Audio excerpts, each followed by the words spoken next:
अगर कोई चाहता है तो वो सामने आ जाए। यिर्मयाह की किताब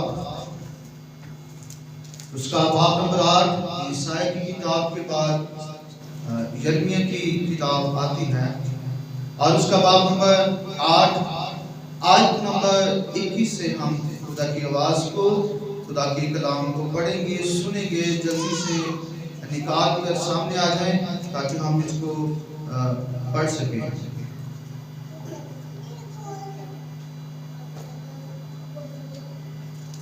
यिर्मयाह की किताब उसका बाब नंबर 8 आयत नंबर 21 से मैं पढ़ूंगा। ऐ बिनती कौम की शास्तगी के सबब से मैं शिकस्ता हाल हुआ, मैं घुटता रहता हूँ, हैरत ने मुझे दबा लिया। क्या जलाद में रोकने बेसान नहीं है? क्या वहाँ कोई तबीब नहीं? मेरी बिनती कौम क्यों शिफा नहीं पाती? पाकलाम का पढ़ा जाना, सुना जाना और इसका कबूल किया जाना हम सबों के लिए बरकत का बाइस हो। सब एक आवाज में कहें आमीन। हालेलुया। आज हम सीखेंगे रोकने बिलसान के बारे में। कलामी हक में खुदा का बंदा यिर्मयाह, जिसके साथ खुदा ने कलाम किया, और यिर्मयाह जो था वो इस्राएल के साथ बड़ी मोहब्बत रखता था और ये खुदा का एक बड़ा सुनमा, खुदा के साथ चलने वाला नबी था। आमीन। यिर्मयाह की किताब उसका बाब नंबर 1 आयत नंबर 4 में लिखा है, तब खुदावंद का कलाम मुझ पर नाज़िल हुआ और उसने फरमाया, इससे पेशतर के मैंने तुझे बतन में खल्क किया, मैं तुझे जानता था और तेरी विलादत से पहले मैंने तुझे मखसूस किया और तुझे और कौमों के लिए तुझे नबी ठहराया। आमीन। हालेलुया। खुदावंद ने खुद इसे चुना था। जिस तरह इस आयत में खुदा की कलाम में लिखा है, खुदावंद का कलाम उस पर नाज़िल हुआ और खुदावंद ने उससे कहा कि मैंने तुझे बतन में खल्क किया, तेरी विलादत से पहले मैंने तुझे मखसूस किया और कौमों के लिए तुझे नबी ठहराया। आमीन। किसको नबी ठहराया? किसकी बात कर रहे हैं? यिर्मयाह की। आमीन। तब मैंने कहा, हाय ऐ खुदावंद खुदा, देख मैं बोल नहीं सकता क्योंकि मैं तो बच्चा हूं। लेकिन खुदावंद ने मुझे फरमाया, यूं ना कह कि मैं बच्चा हूं, क्योंकि जिस किसी के पास मैं तुझे भेजूंगा और जो कुछ मैं तुझे फरमाऊंगा तू कहेगा, तो उनके चेहरों, जिस किसी के पास मैं तुझे भेजूंगा तू जाएगा और जो कुछ मैं तुझे फरमाऊंगा तू कहेगा। आयत नंबर 8 में, तू उनके चेहरों को देखकर ना डर, क्योंकि खुदावंद फरमाता है मैं तुझे छुड़ाने को तेरे साथ हूं। तब खुदावंद ने अपना हाथ बढ़ाकर मेरे मुंह को छुआ और खुदावंद ने फरमाया, देख मैंने अपना कलाम तेरे मुंह में डाल दिया। देख आज के दिन मैंने तुझे कौमों पर और सल्तनतों पर मुकर्रर किया कि उखाड़े और ढाए और हलाक करे और गिराए और तमीर करे और लगाए। आमीन। हालेलुया। हालेलुया। खुदा की कलाम के मुताबिक खुदा ने अपना कलाम जो है वो यिर्मयाह के मुंह के अंदर रख दिया और यिर्मयाह कहता कि खुदावंद बच्चा था, डर रहा था, लेकिन खुदा ने से कहा कि तू उनके चेहरों को देखकर मत डर, क्योंकि मैंने अपना कलाम उसने तेरे दिल में रख दिया है। आज के दिन तू कौमों पर और सल्तनतों पर मुकर्रर किया गया है। तू उखाड़ेगा और ढाएगा और हलाक करेगा, गिराएगा और तमीर करेगा और लगाएगा। हालेलुया। जिसके मुंह के अंदर खुदा का कलाम आता है उसके अंदर खुदा की कुदरत जो है वो बाहर निकलती है। आमीन। हालेलुया। जब हम कलाम को सुनते हैं, पढ़ते हैं, तो खुदा का कलाम हमारे अंदर तासीर रखता है और जो कुछ हम कलाम की आवाज को बोलते हैं खुदा वैसा ही करता है। हम इस नबी के बारे में देख रहे थे कि किस तरह खुदा ने इसे बुलाया, खुदा ने इसे इसकी मां के पेट में मखसूस किया ताकि ये खुदा का खादिम बने और कौमों के लिए नबी हो। अब ये ऐसा नबी है जो इसराइल के साथ बड़ी मोहब्बत रखता था। इसराइल जो है कलाम के मुताबिक ये खुदा का क्या है?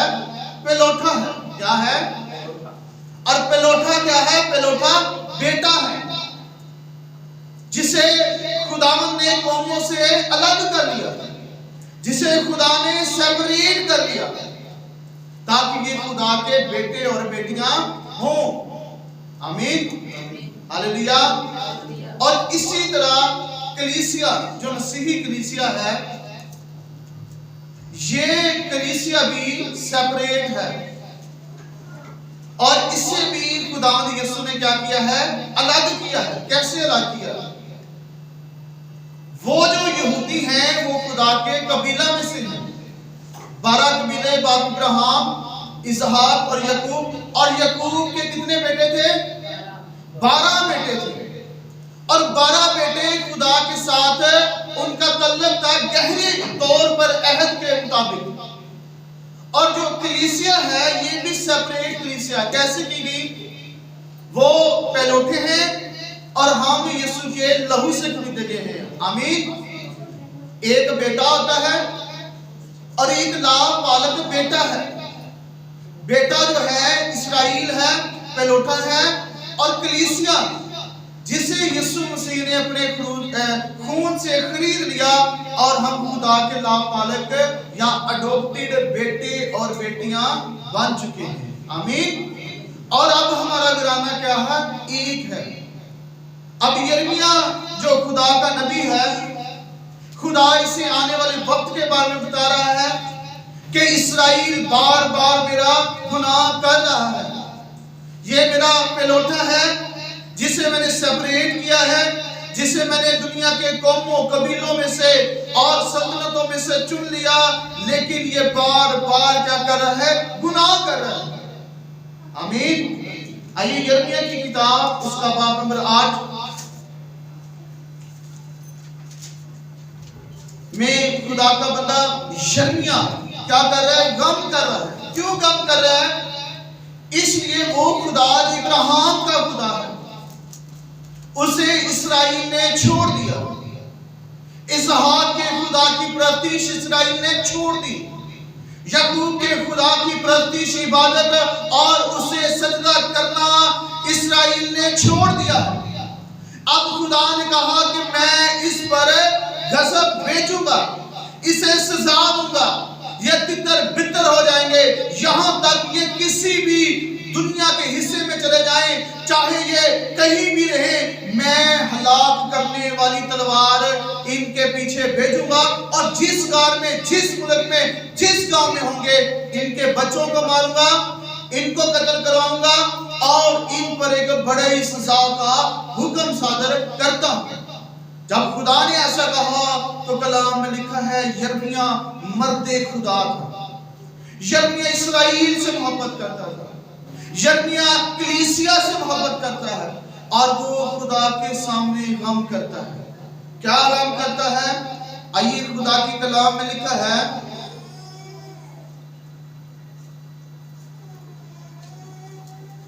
यिर्मयाह की किताब उसका बाब नंबर 9 आयत नंबर 1 में 1 से हम पढ़ेंगे और मैं चाहता हूं कि कोई कलीसिया में से सामने आए और कलाम को पढ़ने में रहनुमाई करे। काश के मेरा सर पानी होता, काश कि मेरा सर पानी होता, और मेरी आंखें आंसुओं का चश्मा, और मेरी आंखें आंसुओं का चश्मा, ताकि मैं अपनी बिनते कौम के मकतूलों पर शबो रोज मातम करता, ताकि मैं अपनी बिनते कौम के मतपूर्णों पर शबो रोज मातम करता। काश के मेरे लिए बियाबान में मुसाफिर खाना होता, काश कि मेरे लिए बियाबान में मुसाफिर खाना होता, ताकि मैं अपनी कौम को छोड़ देता, ताकि मैं अपनी कौम को छोड़ देता और उनमें से निकल जाता, उनमें से निकल जाता, क्योंकि वो सब बदकार और दगाबाज जमात हैं, क्योंकि वो सब बदकार दगाबाज दगा करने वाली जमात है। वो अपनी जुबान को नाराजगी की कमान बनाते हैं, वो अपनी जबान को नाराजगी की कमान बनाते हैं, वो मुल्क में जोरावर हो गए हैं, वो मुल्क में जोरावर हो गए हैं, लेकिन रास्ते के लिए नहीं, लेकिन रास्ते के लिए नहीं। कलाम में लिखा है कि वो जोरावर हो गए, क्योंकि वो बुराई से बुराई तक बढ़ते जाते हैं, क्योंकि वो बुराई से बुराई तक बढ़ते जाते हैं, और मुझको नहीं जानते, और मुझको नहीं जानते। खुदावंद फरमाता है, खुदावंद फरमाता है, हर एक अपने हमसाया से होशियार रहे, हर एक अपने हमसाया से होशियार रहे, और तुम किसी भाई पर एतमाद ना करो, तुम किसी भाई पर एतमाद ना करो, क्योंकि हर एक भाई दगाबाजी से दूसरे की जगह ले लेगा, क्योंकि हर एक भाई दगाबाजी से दूसरे की जगह ले लेगा, और हर एक हमसाया गीबत करता फिरेगा, हर एक हमसाया गीबत करता फिरेगा, और हर एक अपने हमसाया को फरेब देगा, हर एक अपने हमसाया को फरेब देगा, और सच ना बोलेगा, ना सच बोलेगा। उन्होंने अपनी जुबान को झूठ बोलना सिखाया है, जबान को झूठ बोलना इस्राएल ने सीख लिया, और बदकिरदारी में जाफिशानी करते हैं, और बदकिरदारी में जाफिशानी करते हैं। तेरा मस्कन फरेब के दरमियान है। हाँ जी, खुदावंद फरमाता है, फरेब ही से वो मुझको जानने से इनकार करते हैं। आमीन। खुदावंद फरमाता है, फरेब ही से वो मुझको जानने से इनकार करते हैं। आमीन। अब इस्राएल की वो खताएं और गुनाह खुदा ने क्या कर रहा है? खुदा का बंदा यिर्मयाह वो इसका इकरार भी कर रहा है और साथ साथ रो रहा है कि काश कि मेरा सर पानी होता और मेरी आंखें आंसुओं का चश्मा, ताकि मैं अपनी बिनते कौम के मकतूलों पर शबो रोज मातम करता। काश मेरे लिए बियाबान में मुसाफिर खाना होता, ताकि मैं अपनी कौम को छोड़ देता और उनमें से निकल जाता। आमीन। अब वो कहता है कि मैं गम को देख नहीं सकता और कहता है कि काश कि मैं अपनी कौम को छोड़ देता और इस मुल्क से, इस जगह से निकल जाता, लेकिन उसके बावजूद वो इस्राएल के लिए तड़प रखता है, वो रोता है, वो आंसू बहाता है कि खुदा इन्हें माफ कर दे। हालेलुया। और कलाम में वो कहता है, खुदा का कलाम यिर्मयाह 8 बाब नंबर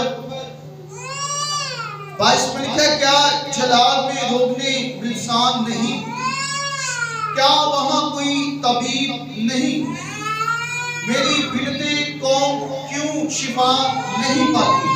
आमीन। Hallelujah, hallelujah. रोकने बिलसान का जो लफ्ज है, रोकने बिलसान को बाइबल मुकद्दस में तकरीबन 6 मरतबा इससे क्या किया गया है, इस्तेमाल किया गया है। यिर्मयाह इसका 3 मरतबा जिक्र करता है रोकने बिलसान का, और रोकने बिलसान जो है ये जलाल का जो मुल्क है जिसे आज हम यर्दन कहते हैं, वहां पर एक दरख्त था जिसे काटा जाता, टट लगाया जाता और आहिस्ता आहिस्ता उसमें से कुछ गूंदनुमा चीज या तेल रोगन जो था वो निकलता है और उससे वो कहते हैं रोगने बिलसान। और कुछ मौरख जो तारीखदान है वो कहते हैं कि यर्दन एक ऐसी जगह थी जहां पर बहुत सारी अद्वियात उस वक्त में लाई जाती और उनमें से सबसे ज्यादा जो सेल होती, जो बीमारियों के लिए इस्तेमाल होती, वो रोगने बिलसान था। और आज भी सऊदी अरब के अंदर बहुत सारे लोगों ने उस मुल्क में जो रोगने बिलसान है उसकी शीशियां बोतलें रखी होती हैं और बहुत सारे मुल्कों में रोगने बिलसान जो है वो सेल किया जाता है, जो मुख्तलिफ बीमारियों के लिए बहुत सारे नुस्खों में इस्तेमाल होता है। आमीन। लेकिन कलाम में लिखा है कि अब एक ऐसी बीमारी जो है वो इसराइल को लागी। कौन सी बीमारी? क्या जलाल में रोगने बिलसान नहीं है? क्या वहां कोई तबीब नहीं? मेरी बिनते कौम क्यों शिफा नहीं पाती? उन्हें कोई बीमारी ये नहीं थी कि वो घोड़ी बन गए या वो अंधे हो गए या वो लंगड़े हो गए, बल्कि उनका जो मसला था वो स्पिरिचुअल मसला था, वो एक रूहानी मसला था। कौन सा मसला था? क्योंकि गुनाह ने इसराइल को आलूदा कर दिया था। अब उन्हें रोगने बिलसान की जरूरत थी। वो रोगने बिलसान नहीं जो जलाल की वादियों में दरख्तों से लिया जाता था, बल्कि एक ऐसे रोगने बिलसान की जरूरत थी जो इसराइल के गुनाह को जो है वो धो डालता। आमीन। Hallelujah, hallelujah, hallelujah. और ये जो रोगने बिलसान का दरख्त था, ये पहली दफा सबा की मलका ने खुदा के बंदा सुलेमान बादशाह को एक दरख्त जो था वो गिफ्ट किया था। फिर उसकी प्रबंधकारी जो थी वो की गई और फिर इससे क्या किया गया, वहां से रोगन लिया जाता था। और दूसरा ये कि ये एक ऐसा दरख्त था रोगने बिलसान का जो हमेशा सर सब्ज रहता था। सर्दी में, गर्मी में, चाहे जो भी मौसम हो, ये हमेशा सर सब्ज रहने वाला दरख्त था रोगने बिलसान, जो इंसान को फिजिकली तौर पर उनकी बीमारियों से क्या करता था, शिफा देता था। लेकिन यहाँ पर खुदा के कलाम के मुताबिक इसराइल जो है वो गुनाह की बीमारी में मुब्तला है और कलाम में लिखा है, क्या जलाल में रोगने बिलसान नहीं? क्या वहां कोई तबीब नहीं? मेरी बिनते कौम क्यों शिफा नहीं पाती? क्यों नहीं पा रही थी? इसलिए कि उन्होंने खुदा के कलाम को तर्क कर दिया था, खुदा के कलाम को छोड़ दिया था। उस कलाम को जिसका जिक्र खुदा ने कोहे सीना पर मूसा के साथ किया। कौन सा कलाम था कि बताएगा? कोहे सीना से मूसा क्या लेकर आया था? हालेलुया। तो आइए खुरूज की किताब उसका बाब नंबर 20 उन हकामात को देखेंगे जिसको इसराइल ने छोड़ दिया और खुदा ने कहा कि मैं इन पर फतवा देता हूं।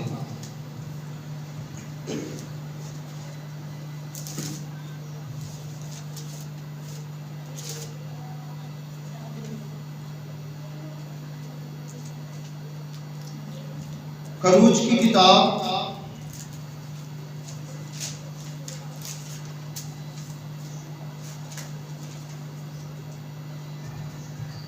बाब नंबर 20 आयत नंबर 1 में, और खुदावंद ने सब बातें फरमाई कि खुदावंद तेरा खुदा जो तुझे मुल्के मिस्र से और गुलामी के घर से निकाल लाया, मैं हूं, मेरे हुजूर तू गैर मबूदों को ना मानना।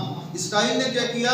उन्होंने मूर्तें बनाई, उन्हें सजदा किया, सूरज को सजदा किया, चांद को, सितारों को, आग को और उन डाली हुई मूर्तों को जिनकी कोई हकीकत ना थी, उन्होंने मूसा के हकामात को जो खुदा ने से दिए थे छोड़ दिया।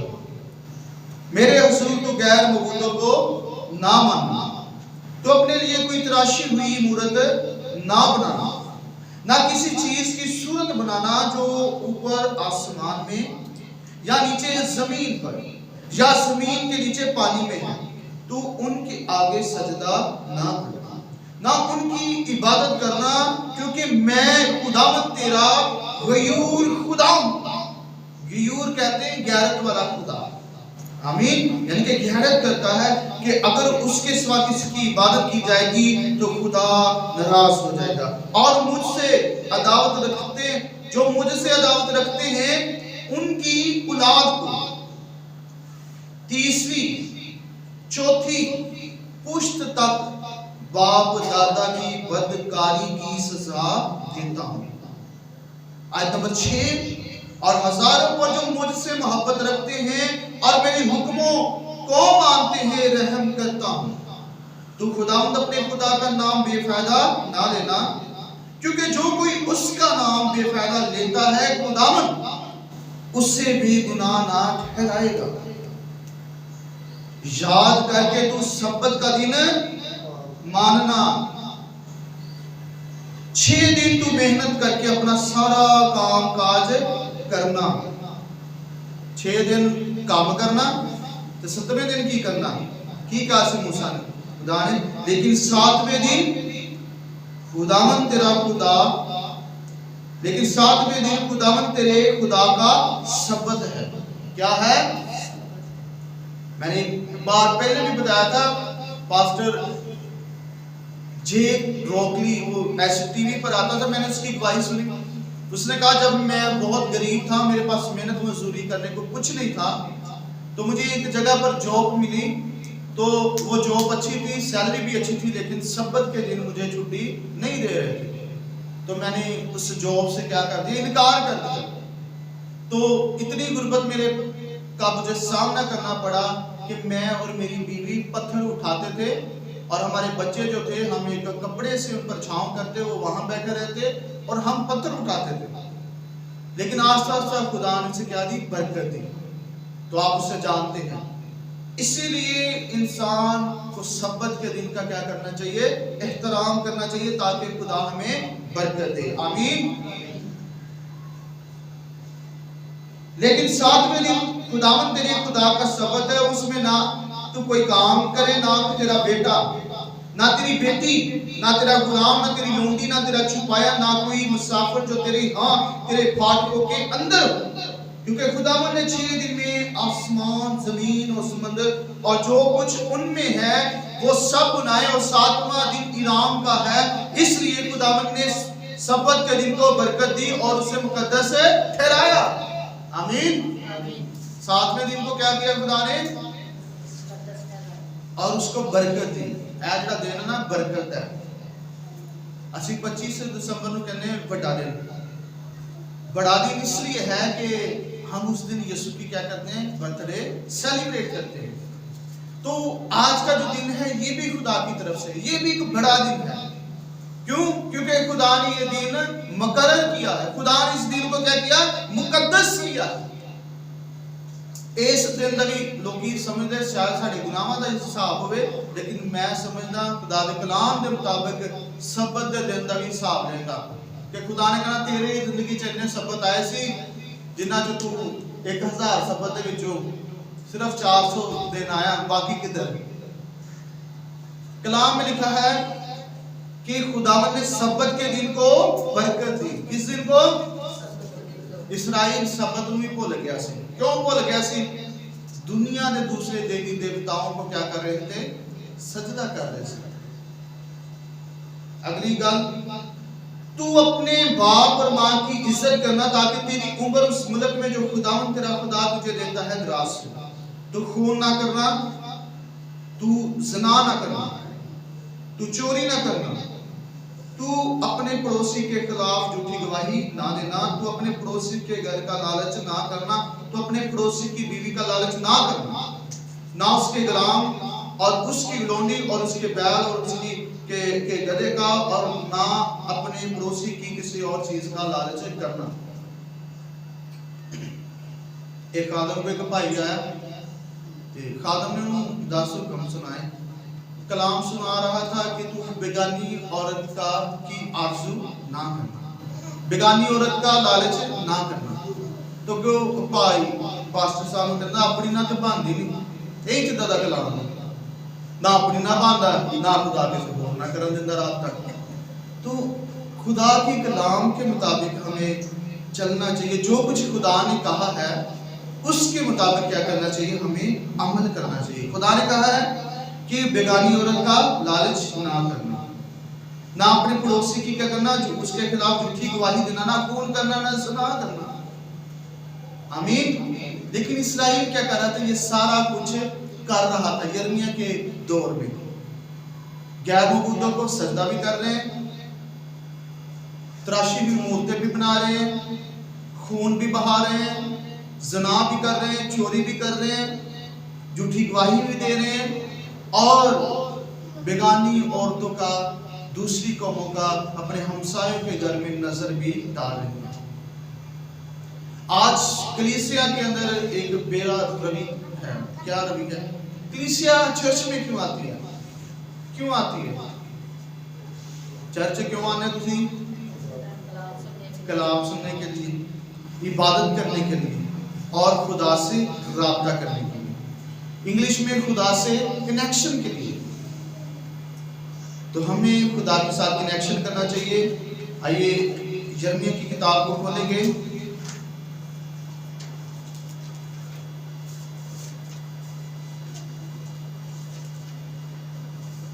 हालेलुया।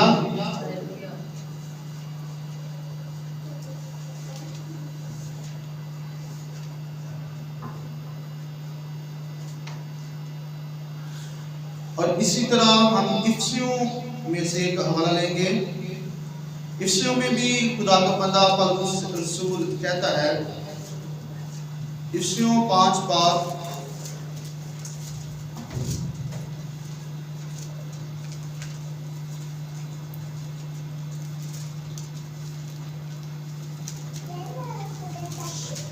इफ्सियों का खत पौलुस रसूल का और उसका बाब नंबर 5 और निकाले अगर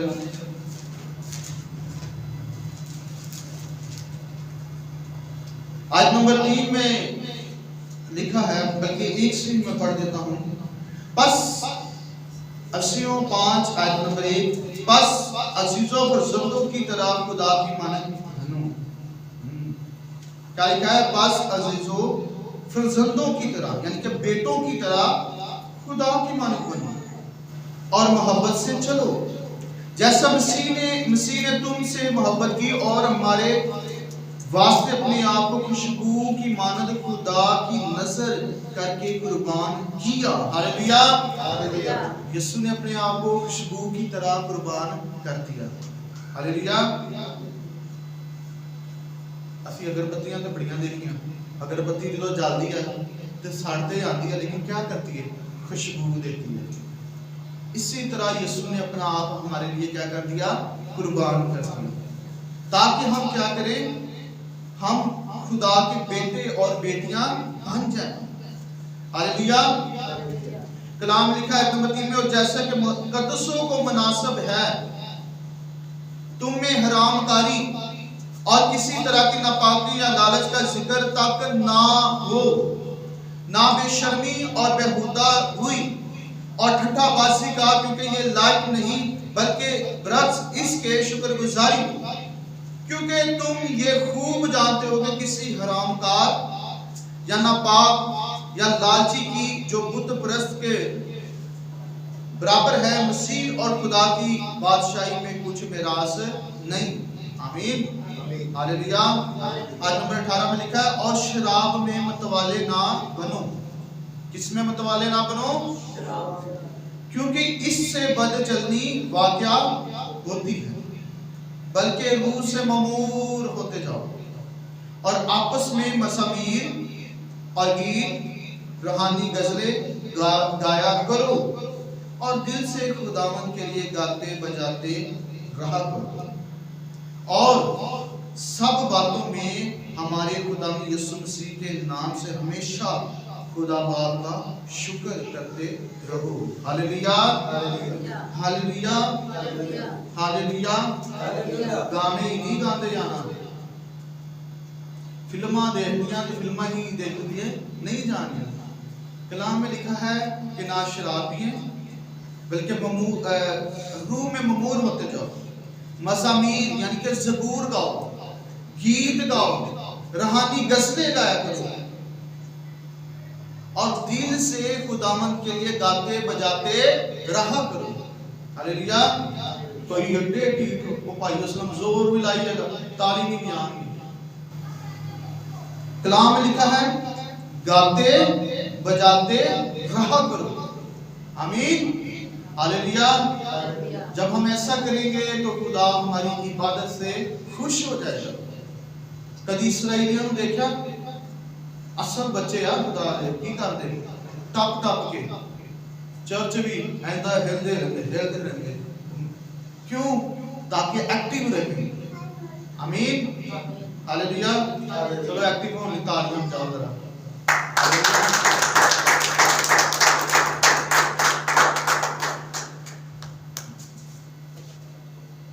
अब हम बात करेंगे, इसी की तरफ चले गए कि ये वो काम है जो इस्राइल कर रहा था, चोरी कर रहा था, गुनाह कर रहा था, शराब में मुतवाले हो रहे थे, गैर मबूदों के पीछे और औरतों का क्या कर रहे थे, लालच कर रहे थे, हरामकारी और बदकारी कर रहे थे। इस वजह से खुदा ने जब सारा मंसूबा यिर्मयाह के सामने रख दिया तो यिर्मयाह रोने लगे, काश कि मेरा सर पानी होता और मैं रो रो कर इनके लिए दुआ करता। फिर कहता जी दुआ ही नहीं होती तो काश कि मैनू इदा वक्त आया ना कि मैं इन्होंने छड़ के चले जाना, इन्होंने पीछे ना देखना। लेकिन मर्दे खुदा था जो अपने लोगों से, अपने कबीलों से मोहब्बत करता था, जिसके अंदर खुदा का कलाम था। मैंने पहले कहा कि किनके हाथों में कलाम है। कलाम हाथों में पकड़ने से जिंदगी तब्दील नहीं होती जब तक कलाम दिल के अंदर ना हो। आमीन। अगली बारी मैं पूछना है कि केड़ी किताब च केड़ा हवाला ते केड़े नबी दा पढ़िया सी। आमीन। फिर बाबर भाई ने नहीं पूछना, फिर आपां नूं जुर्माना पाना है। आमीन हालेलुया। आइए खुदा के कलाम में यशायाह की किताब, चर्च च हवाला ही बहुत ज्यादा जेड़ा घर पढ़दा है तो जिन्हें कभी घर खोलिया भी उन्होंने की पता यशायाह की किताब किथे, उन्होंने की पता यिर्मयाह किथे, उन्होंने की पता हिजकिय्याह किथे, उन्होंने की इन चीज़ों का पता। यशायाह की किताब उसका बाब नंबर 35 आयत नंबर 4 में से हम पढ़ेंगे।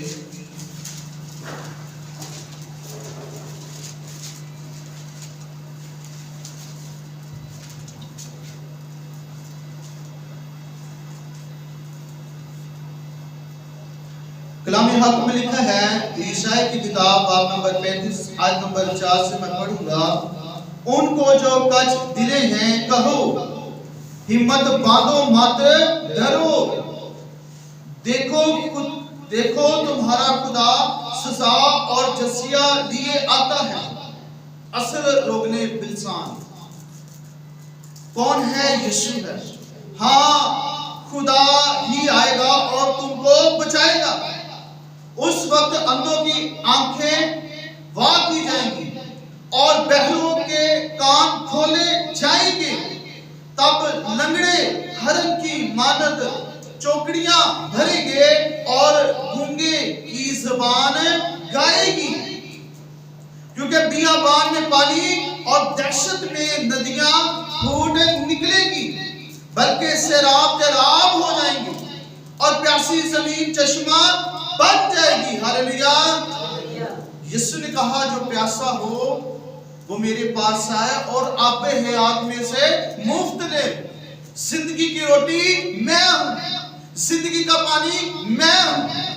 और खुदा की कलाम लिखा है कि आसमान के तले जमीन के ऊपर आदमी को कोई दूसरा नाम और अख्तियार नहीं बख्शेगा जिसके वसीले से हम निजात पा सके, वो नाम यीशु मसीह का है। हालेलुया। रोगने बिलसान उनके जख्मों को ठीक कर सकता था, लेकिन जो स्पिरिचुअल गुनाह था उसके लिए असल रोगने बिलसान जो आसमान से आया, जिसका नाम यीशु है, जिसके बारे में यूहन्ना की इंजील में लिखा है कि God so loved the world that he gave his only begotten son, that whatever shall believe in his name have eternal life, does not perish। के खुदा ने जहां से मोहब्बत की उसने अपने इकलौता बेटा दिया ताकि जो कोई भी उस पर ईमान लाए हलाक ना हो बल्कि हमेशा की जिंदगी पाए। आमीन। हालेलुया। हालेलुया। अब जब इस्राएल ने बार बार खुदा का इनकार किया तो खुदा ने कहा कि अब नजात सिर्फ इन तक महदूद ना रहेगी। और कलाम में लिखा है कि जो कोई मसीह का नाम लेगा नजात पाएगा। फिर नजात उन्हें क्यों देती? बुत परस्तां देती, जिन्हां को कलाम पहुंचे साडे तक पहुंच गई, असी ईमान ले आए ते असी यीशु दे खून नाल खरीदे गए, तो हुण उन्हां दी जगह कौन ने ले ली? असी ले ली। हालेलुया। तो खुदा का कलाम आज भी ईमानदारों की, जिस तरह उस वक्त लोग गुनाह करते थे आज भी गुनाह कर रहे हैं। आमीन। कोरोना के दिनों से की हुआ, चर्च वेले हो गए, लेकिन लोगों को क्या जरूरत थी? खुदा के पास है, चर्च में है। जिद्दां ही कोरोना का हालात खत्म होए चर्च भर गए, लेकिन जिद्दां ही हालात सेट होए फिर खाली हो गए।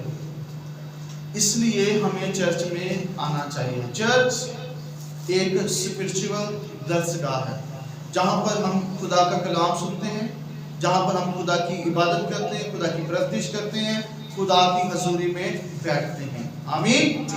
अगर कोई शख्स इबादत ही ना करे, ना खुदा का कलाम सुने, ना कुछ करे, ना कोई लेना ना देना, अगर खुदा की हजूरी में बैठा रहे, ये भी उसके लिए बरकत की बात है। आमीन। हालेलुया। हालेलुया। तो कलाम में लिखा है, ईमान की किताब को हम निकालेंगे। ईमान की किताब उसका बाब नंबर 4,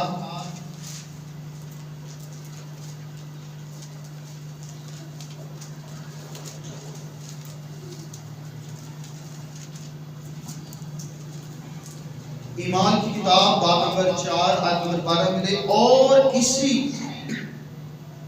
दूसरे के वसीला से नजात नहीं, क्योंकि आसमान के तले आदमी को कोई दूसरा नाम नहीं बख्शा गया जिसके वसीला से हम नजात पा सके।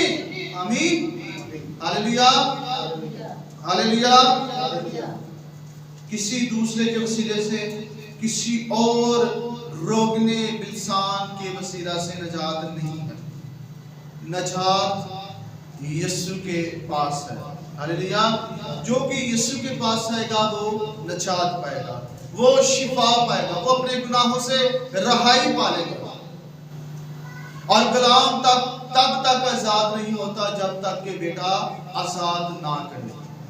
जब यीशु हमारी जिंदगी में आ जाएगा तो हम आजाद हो जाएंगे, हम रिहाई पालेंगे, हम अपने गुनाहों से मुखलसी पालेंगे। आमीन। हालेलुया। हालेलुया। ईसाया की किताब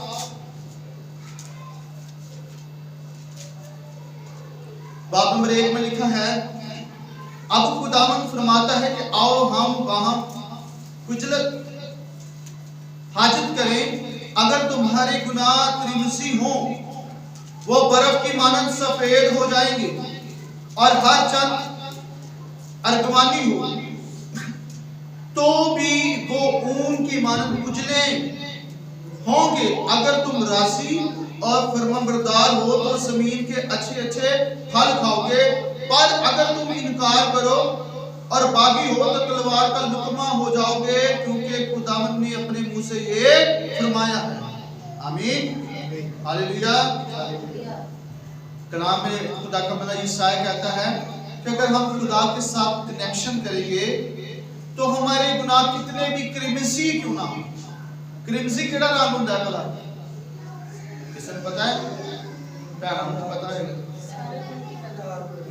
हाँ इधर बराबर नहीं भाई बर्फ का रंग कितने सफेद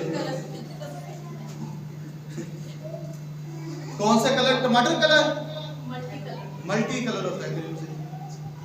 अच्छा कलाम लिखा है अगर तुम्हारे गुनाह क्रिमसी हो वो बर्फ की मानिंद सफेद हो जाएंगे और हर चंद गोर अर्गवानी हो तो भी ऊन की मानिंद उजले होंगे।